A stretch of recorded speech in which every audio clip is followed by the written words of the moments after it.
মেয়েটা কতটা জঘন্য আর ছলনাময়ী হলে এমন কাজ করতে পারে, ছেলেটার মান সম্মান ধুলার সাথে মিশিয়ে দিতে পারে। এমন মেয়েদের মিষ্টি কথার ফাঁদে পড়ে নিজের জীবন ধ্বংস করার আগেই ইমরানের সাথে ঘটে যাওয়া ঘটনাটি জেনে রাখুন। স্ক্রিনে যে ছেলেটিকে দেখতে পাচ্ছেন তার নাম ইমরান এবং মেয়েটির নাম মিম। তাদের বাড়ি বগুড়া জেলায়। প্রথমত মেয়েটি ইমরানকে ফেসবুকে ফ্রেন্ড রিকোয়েস্ট পাঠিয়েছিল, ফলে ফেসবুক থেকে ইমরান এবং মিমের পরিচয় হয়।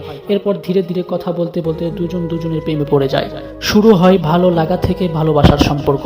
এরপর তাদের সম্পর্কটি বেশ ভালোই যাচ্ছিল, কিন্তু এর মধ্যে মেয়েটির পরিবার মেয়েটিকে বিয়ের জন্য চাপ দেওয়া হয়। তখন মেয়েটি তার পরিবারকে তাদের সম্পর্কর কথা বলে দেয়। ফলে মিমের বাবা মা ইমরানের বাবা মার সাথে এই ব্যাপারে কথা বলে, যার ফলে তাদের বিয়ের দিন তারিখ সবকিছু ঠিক হয়ে যায়। গত কুরবানি ঈদের তাদের বিয়ের কথা ছিল, কিন্তু হঠাৎ করে একদিন কোনো কারণ ছাড়া মেয়েটি ইমরানকে অবহেলা করতে শুরু করে। আগে যেখানে তাদের মধ্যে ঘন্টার পর ঘন্টা কথা হতো, এখন সেখানে 1 থেকে 2 মিনিট কথা বলতো। মেয়েটি ঠিকভাবে কোনো কথা বলতে চাইতো না। মানে এক কথা বোঝা যায় মেয়েটা ইমরানকে পুরোপুরিভাবে অবহেলা করা শুরু করেছে।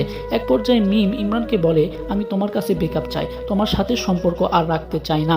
ইমরান তখন মিমকে বোঝাতে শুরু করে, দেখো এটা একটা শুধু সম্পর্ক নয়, বরং পারিবারিকভাবে আমাদের বিয়ে ঠিক হয়ে গেছে, আর 2 দিন পরে আমাদের হয়তো বিয়েও হয়ে যাবে। মেয়েটি তখন বলে, আমি তোমাকে বিয়ে করব না, তুমি কি আমাকে জোর করে বিয়ে করতে চাও?